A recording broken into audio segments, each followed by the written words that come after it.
Some of the things you do every single day aren't random. They're patterns, quiet ones, invisible ones. And most of them were built before you even understood what was happening around you.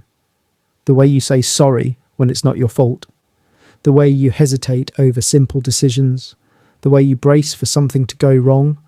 Even when everything seems fine, it feels normal, familiar, almost automatic. But it's not random at all. It's learned. And once you start seeing the hidden meaning behind these habits, something shifts, because suddenly your behavior isn't just behavior anymore.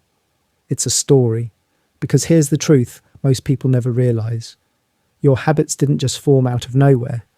They adapted, quietly, slowly, in small moments that didn't seem important at the time, but shaped you anyway. Moments you probably don't even remember now. The way you reacted, what you felt, what you learned to avoid, it all added up. And by the end of this video, you're going to start seeing yourself differently. Some of it might feel uncomfortable, maybe even a little unsettling, but at the same time, it's going to make things click in a way they never have before. So let's break down some of these normal habits and what they're really saying underneath.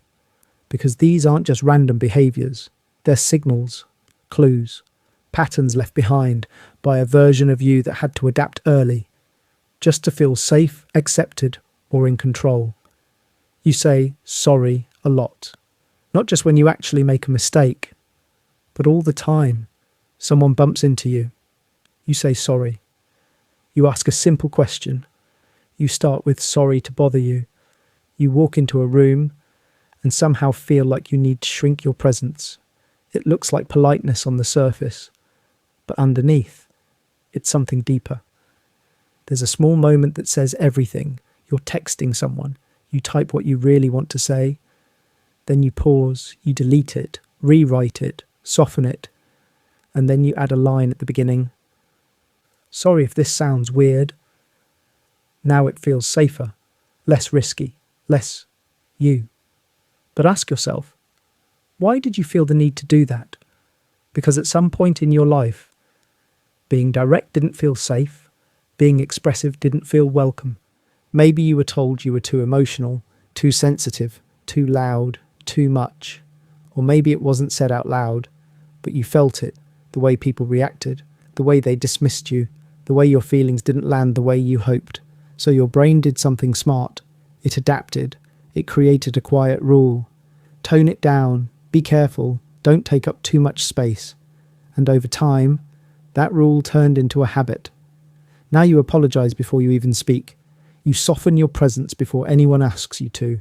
Not because you're wrong, but because a part of you is still trying to avoid that old discomfort, that old rejection. And that's the part most people miss. Over-apologizing isn't about manners, it's about protection. It's your mind trying to keep you safe in situations that aren't actually dangerous anymore, but the pattern stayed. And now, it runs automatically. You don't ask for help, even when you need it, even when it would make everything easier. You figure it out alone, handle it alone, carry it alone. From the outside, it looks like strength. And it is. But strength like that usually has a history behind it. Picture this. You're going through something heavy. Your first instinct is to deal with it yourself. You think about reaching out, maybe sending a message, making a call, but then something stops you. A quiet thought shows up. They probably won't understand. Or even worse, I should be able to handle this on my own. So you don't reach out. You stay silent, push through it, like you always do. But that voice, it didn't just appear randomly. It came from moments when support wasn't there, or didn't feel safe to rely on.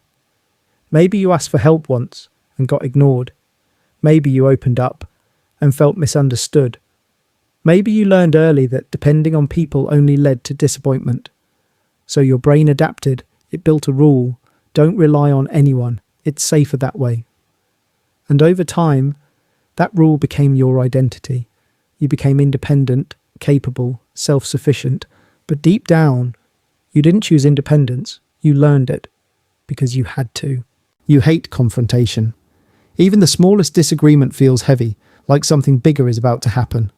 So you stay quiet. You let things slide. You say, it's fine. even when it clearly isn't. On the surface, it looks like you're easygoing, but inside, it doesn't feel peaceful. Because for you, conflict isn't just a conversation, it feels like danger. Picture this. Someone crosses a line. Maybe they say something disrespectful. Maybe they ignore a boundary you didn't clearly set. You feel it instantly. That tight feeling in your chest. That moment where your mind says, say something, but you don't. You smile instead. Shift the topic. Pretend it didn't matter. Not because it didn't, but because a part of you learned that speaking up comes with consequences. Maybe conflict in your past turned into yelling, voices raised, emotions out of control, or maybe it went the opposite way. Cold silence, distance, withdrawal, or worse, unpredictability. You never knew what reaction you were going to get. So your brain did what it had to do. It created a rule. Avoid it. Keep the peace. Stay safe. And over time, that became your default. You prioritize harmony, even when it costs your honesty, even when it costs your boundaries, even when it costs you. And that's the part that's hard to see, because it doesn't feel like fear. It feels like being chill, like being low drama. But underneath, it's protection. Most people think these are just personality traits, but they're not. They're adaptations. You take forever to decide simple things. What to say, what to wear, what to choose. Things that should take seconds, somehow take minutes, sometimes hours. And even after you finally decide, it doesn't end there. You replay it. Was that the right choice? Did that sound weird? Should I have said something different? Your mind keeps going, loop after loop. It's exhausting. But here's what's really happening underneath all of that noise. At some point in your life, getting it wrong didn't feel small. It felt important. Maybe you were criticized for little things. Maybe your choices were questioned. Maybe mistakes were pointed out more than your efforts. So your brain learned something early. Be careful. Think ahead. Don't mess this up. And that thought turned into a system, a constant scanning, a constant analysing, a need to get it right every time, because back then, getting it wrong came with discomfort, judgment, embarrassment, or even rejection. So overthinking became your protection. If you think more, you reduce risk. If you analyse everything, you avoid mistakes. At least, that's what your brain believes. But here's the problem.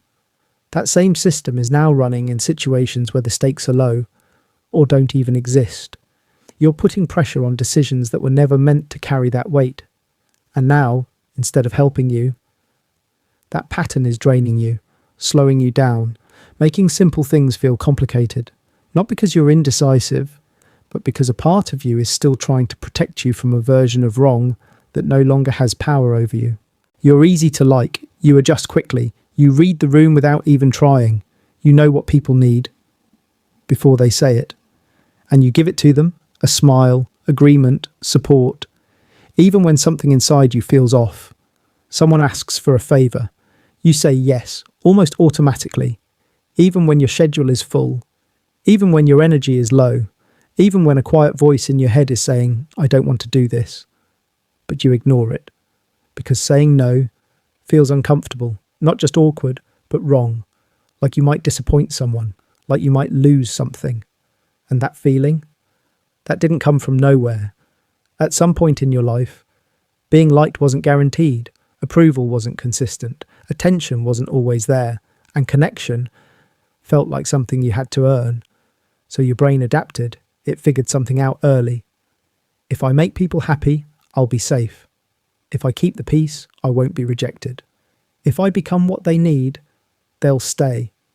And that strategy worked. It helped you avoid conflict. It helped you stay connected. It helped you feel accepted. So you got really good at it. You learned how to shift your personality depending on who you're around. You learned how to say the right thing at the right time. You learned how to put yourself second without making it obvious.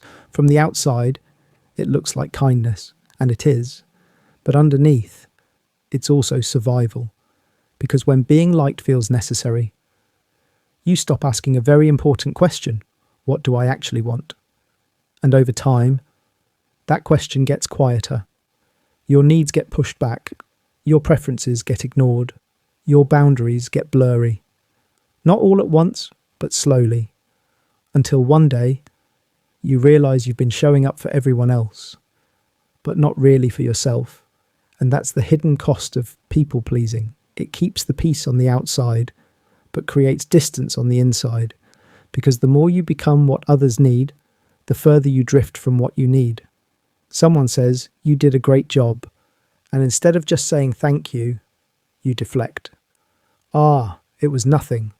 I just got lucky. Anyone could have done it." You brush it off, almost instantly, because accepting it feels uncomfortable, heavy, awkward, almost undeserved. So you minimize it, shrink it, move past it as quickly as possible. But that reaction, it didn't come from nowhere, because deep down, there's a gap between how other people see you and how you see yourself. And that gap was shaped early. Maybe praise didn't come often. Maybe when it did, it felt conditional, like you had to earn it again and again, or maybe it just didn't feel genuine. So your brain learned something. Don't rely on this. Don't believe it too quickly, because believing it and then losing it felt worse than not accepting it at all. So now, when someone gives you a compliment, your mind questions it, downplays it, doubts it. Not because it's not true, but because a part of you never fully learned how to trust it. Things are going well, but instead of relaxing, you're waiting for something to shift, something to break, something to go wrong. You don't fully enjoy the moment, you don't fully settle into it, because a part of you is still on guard, watching, preparing, just in case. And that feeling, it's not negativity, it's protection.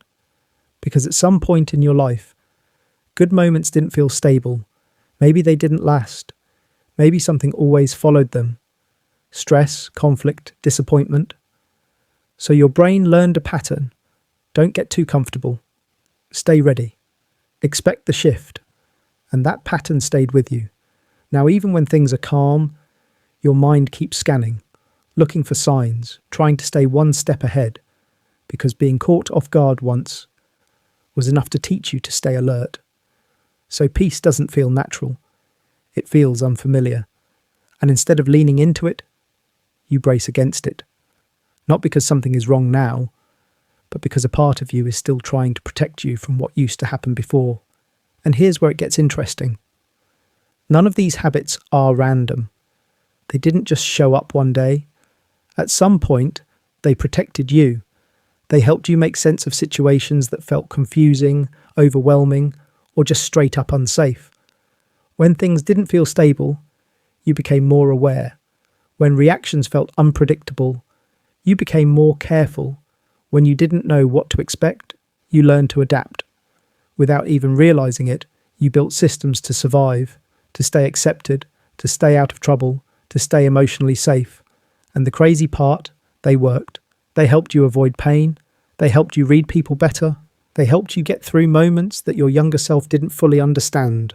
That version of you figured it out, not perfectly, but effectively. And that matters, because these habits you carry today, they're not flaws, they're proof. Proof that you learned how to handle things with the tools you had at the time. They got you through. They got you here. And that's not weakness, that's survival. But here's the part most people never realise. These habits feel like you, like your personality, your identity, just the way you are. But they're not. They're patterns. And those patterns were learned, built over time, shaped by moments, reactions and experiences that taught you how to respond to the world. But here's the shift most people miss. What was learned can be unlearned, because the environment that created those patterns, it's not the same anymore. You're not in those exact situations. You're not that same version of yourself. But the patterns stayed. They kept running in the background, long after they stopped being necessary. And that's why it feels confusing. Because part of you is reacting to a past that isn't happening right now. But the moment you see that clearly, everything starts to change. You begin to separate yourself from the pattern. you start to realize, I am not this reaction. I am not this habit. And that awareness, that's where freedom begins. The moment you start noticing these patterns, something shifts, not all at once, not in a dramatic, life-changing way, but quietly. You catch yourself before saying sorry, and for a second, you pause. You notice the overthinking, and instead of getting lost in it, you step back. You feel that urge to shrink yourself. But this time, you don't immediately follow it, and that small pause, that's everything. Because for the first time, you're not running on autopilot, you're aware. And awareness changes the game. It creates space. Space between what you feel and how you respond. And inside that space, you get something you didn't have before. A choice. You can still say sorry, but now it's intentional. You can still think things through, but without getting stuck. You can still care about others, without losing yourself in the process. And that's where control begins.